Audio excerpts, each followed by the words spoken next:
Hello, my name is Michael Snyder. Thank you for tuning in today. I've got some things to share with you today that are really on my heart. I want to talk about the dream that I just had just over a week ago, and I want to share some of my thoughts about that. I think it's very important that I share about this dream because right after I had it, I sat down and I went through everything and I carefully wrote out what I experienced. I published it on all my websites through the Substack, and it went out to a lot of people and got a lot of feedback. A lot of people truly felt that was a very, very important dream.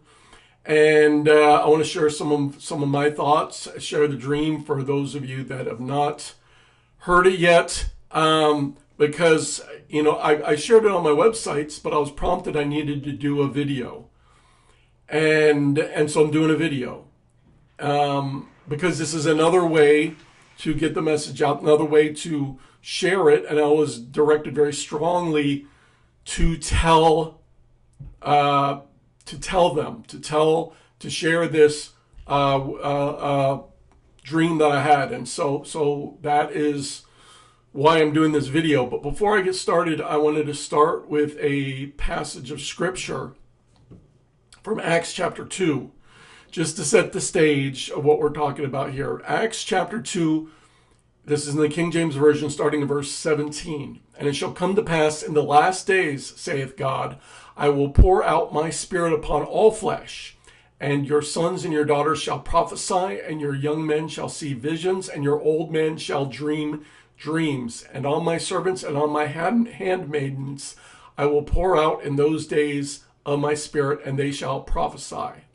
So, it says here in Acts chapter 2, and it's actually quoting Joel chapter 2, but it says in the last days, if we are in the last days, and we really are, then we're going to have people dreaming dreams. We're going to have people seeing visions. In fact, it specifically says, your sons and your daughters shall prophesy, your young men shall see visions, your old men shall dream dreams. I think at this point I qualify to be part of the old men crowd. And I'm going to talk to you about a dream that I had today. But this is not something that is only happening to a few people, of course. This is literally happening to people all over the globe. Young people, old people, men, women, boys, girls are having experiences where they're being shown glimpses of the future. They're being shown our future, what's coming in our future. And so it's not, there's not just a small subset of spiritual superstars that this is happening to, but this is happening on a widespread basis all over the globe. But of course, most of the population is not interested in those types of warnings. Now, I have never had a dream or other type of experience about Donald Trump and Russia before, but this is what the dream that I just had, that's what it was about, Donald Trump and Russia. And there's several things as I've been reflecting on it that I wanted to mention right at the top. Number one, there's a big if in here. There's a big if. And so Donald Trump, and the if relates to Donald Trump, as you'll see as I discuss this dream. So Donald Trump has decisions to make. He can choose to go one way or the other. I've had dreams in the past. I'm sure many of you have had dreams in the past where you have the dream and then it happens. There's no if, there's no somebody gets to choose. It's just you had the dream, you saw something in the future, and then it happened. But in this case, there is an if. So that's very, very important. That's not typical of what I've experienced throughout my life from a very early age. But in this case, there is an if. So Donald Trump, based on how he responds, can determine, whether we go one way or the other. The second thing I wanted to mention is that, this is was specifically about Donald Trump and Russia. And Donald Trump doesn't have the option of running for another term in office. So it appears to me that this dream is directly related to the next 4 years, this time period, less than 4 years now, almost 4 years, but essentially the next 4 years. So a very specific time frame that is relating to. So I think that is, another thing here that's very, very important as we begin that I wanted to mention about in terms of this dream. And then beyond that, I think a lot of people, because I had the dream, and then last week we had all these things with Trump and Zelensky, and Trump really blew up at Zelensky. And so, some people out there, they could be thinking, well, the dream was about Zelensky. No, it was very specifically about Russia. But I think we just saw an example of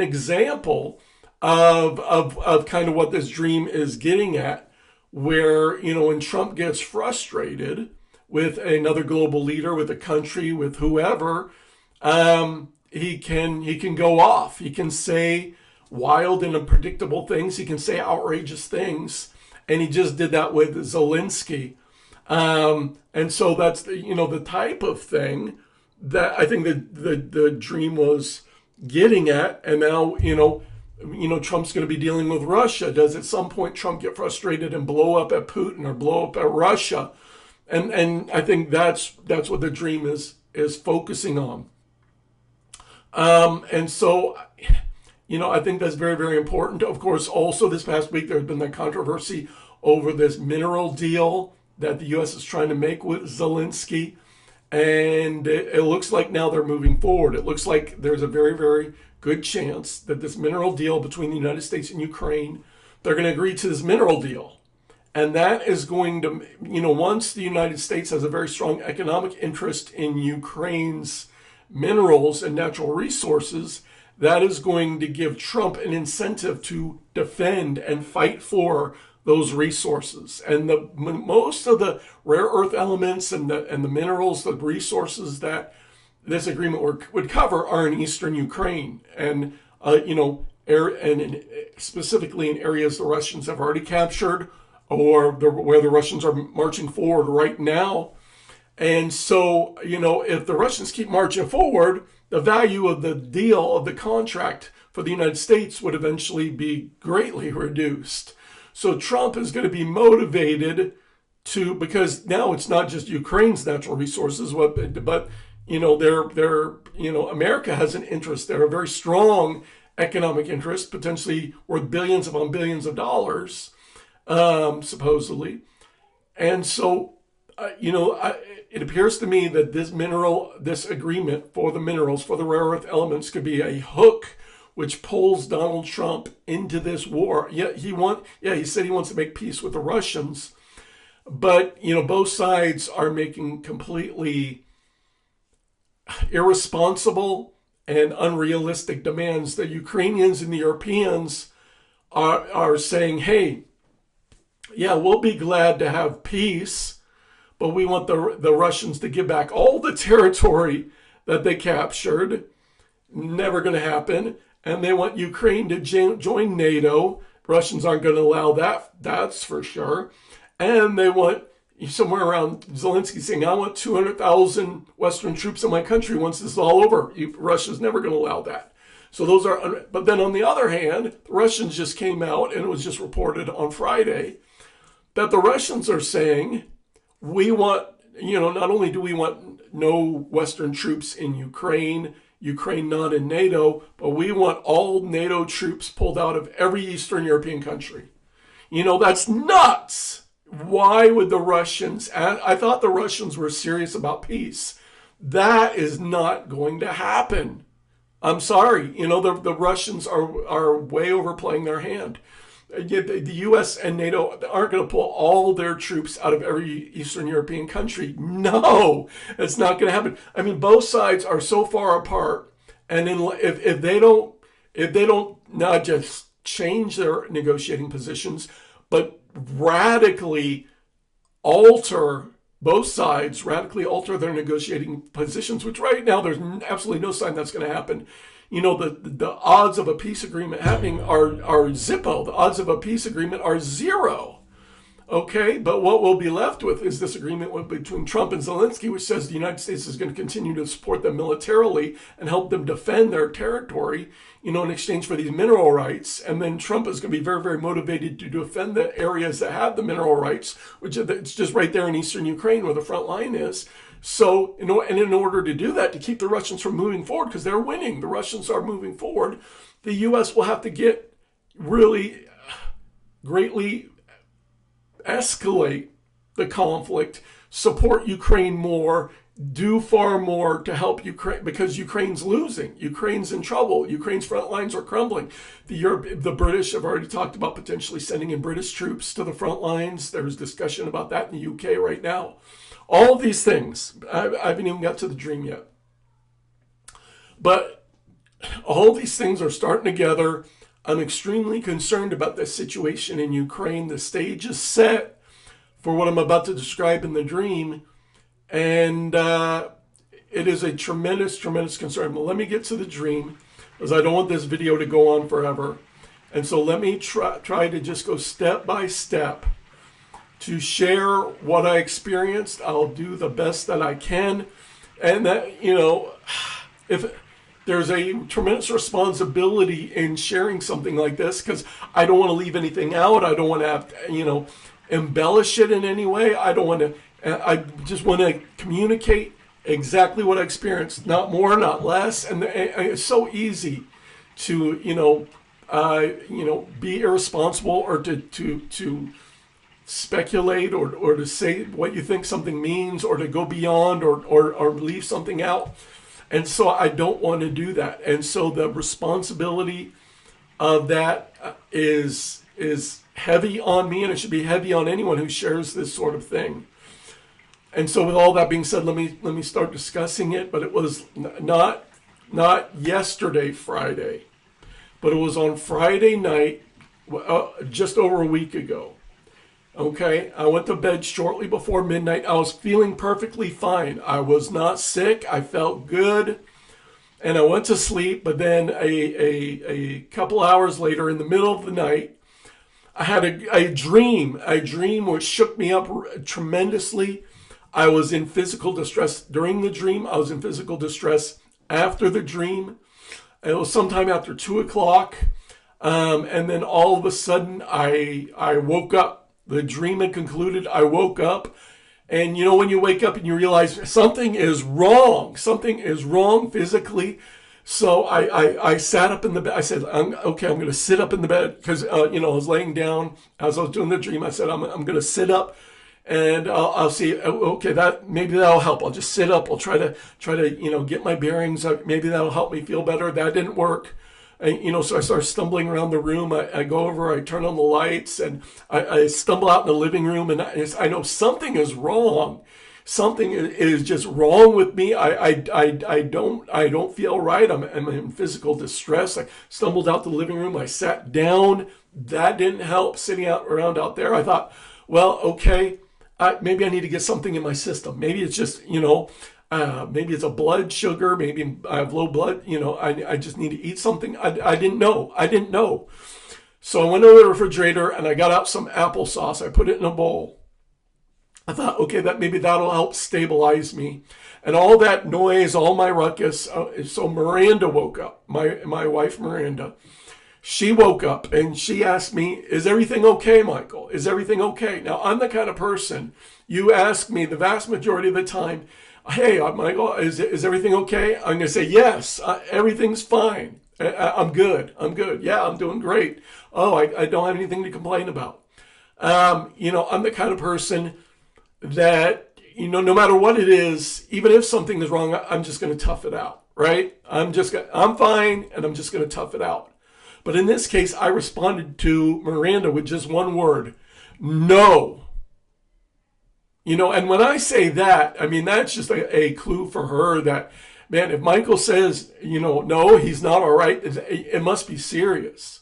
Because I'm not one to complain. I'm not one to, bellyache about every little thing. In fact, those that know me and kind of know my history know that, I could be, just about, on the verge of keeling over, and I just won't go to the hospital.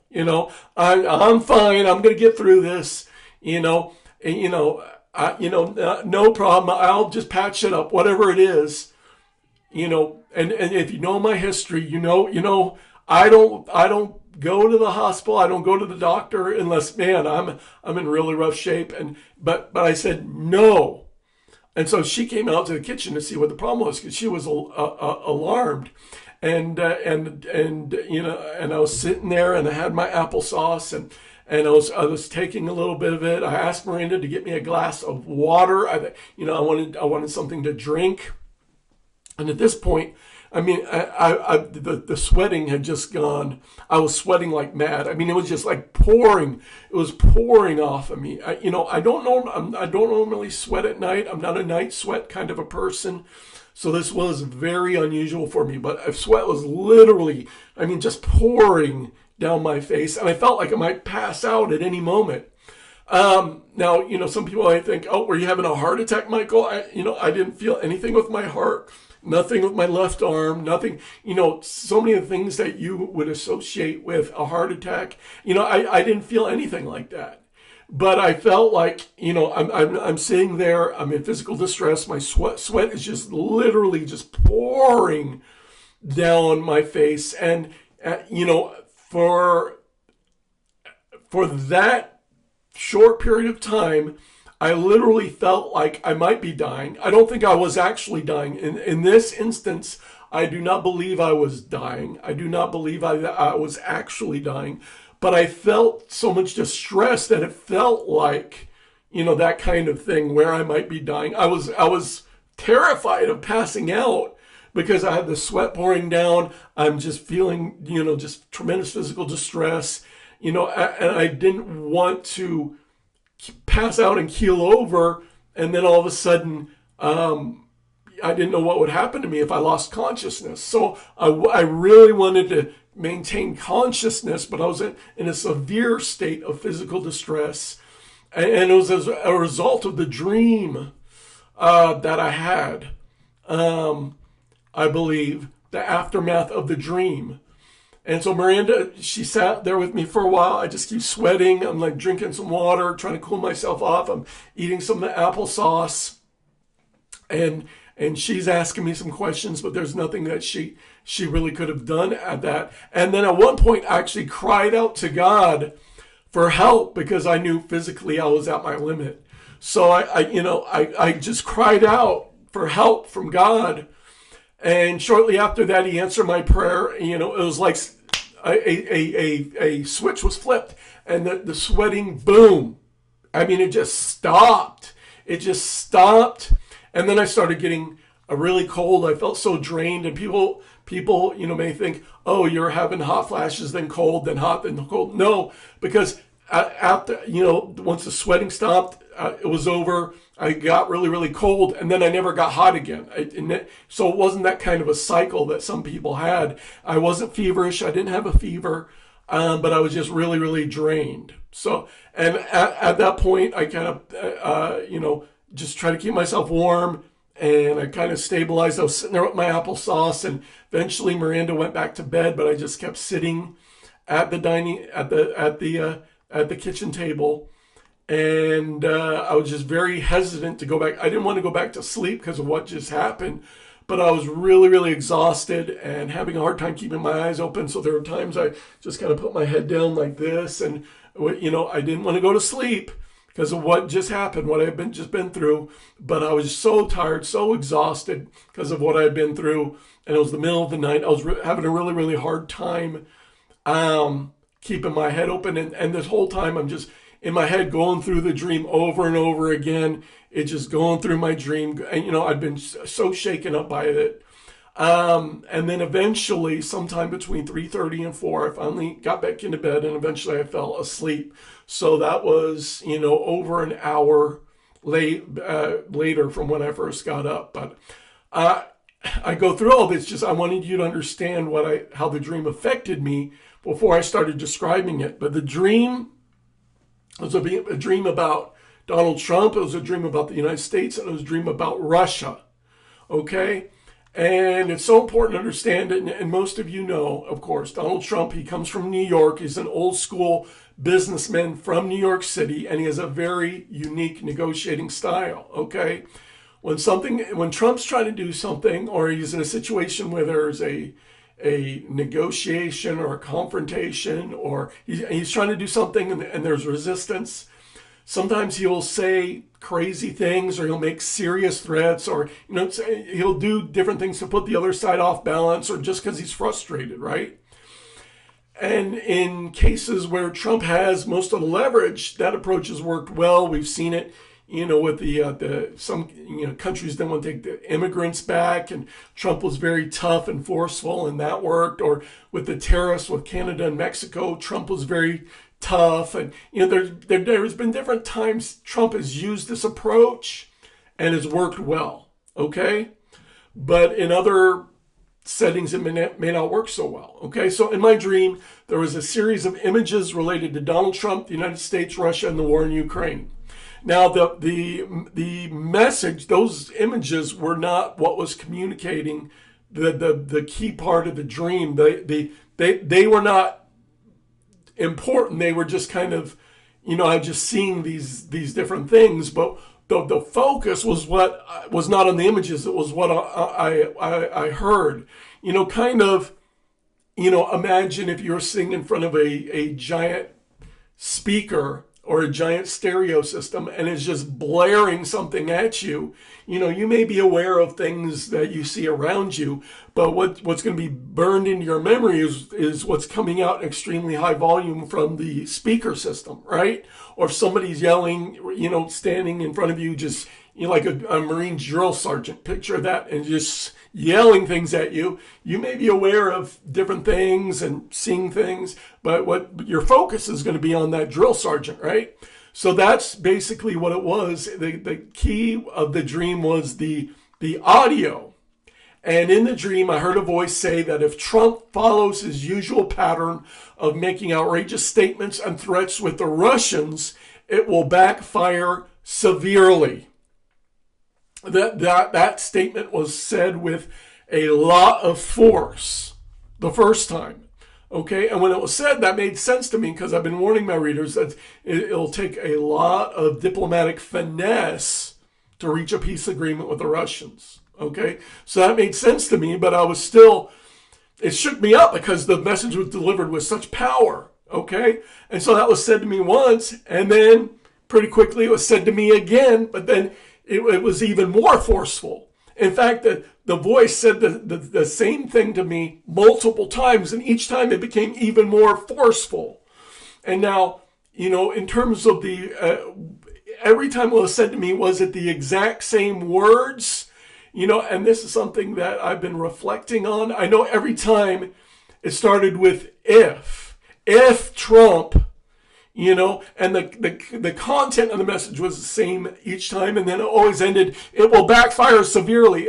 We're now between the if Trump and it will backfire severely was each of the other words exactly the same, and each of the times it was repeated to me.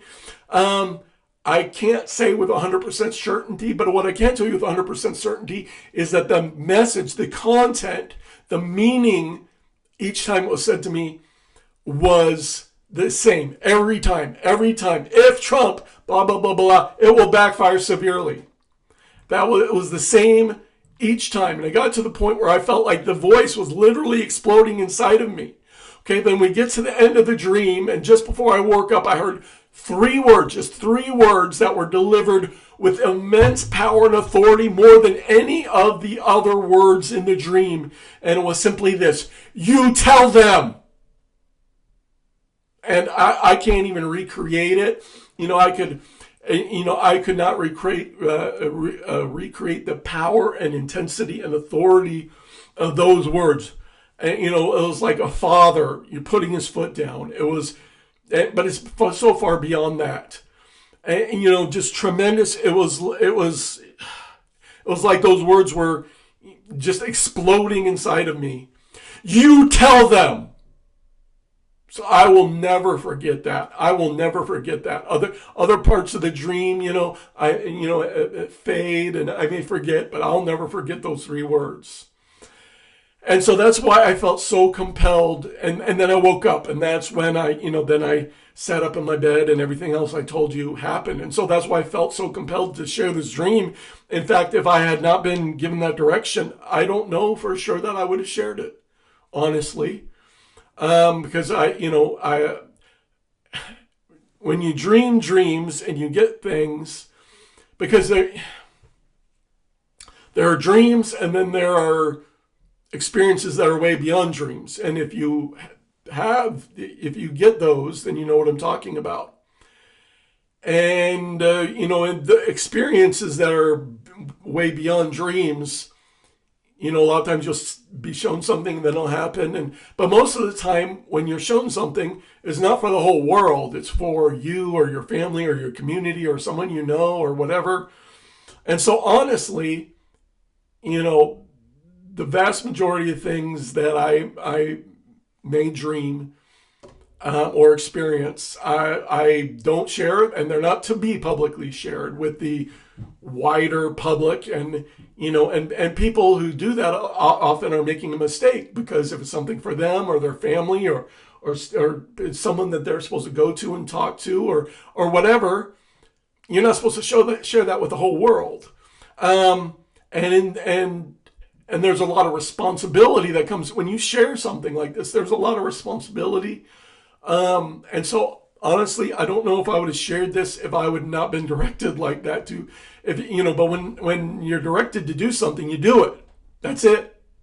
And so I felt compelled to share the dream. So the next evening, like I said, I sat down, I put it together, I published it on all my websites in the Substack, and it went out to very large numbers of people.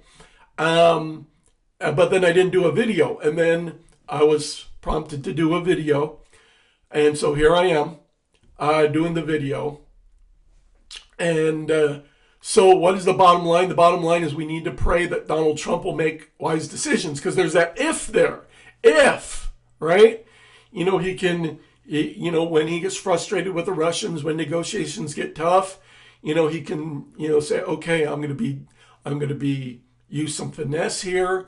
I'm going to be diplomatic, of course, but that's not Trump's strong suit. He often defaults to going on social media and saying crazy stuff, right?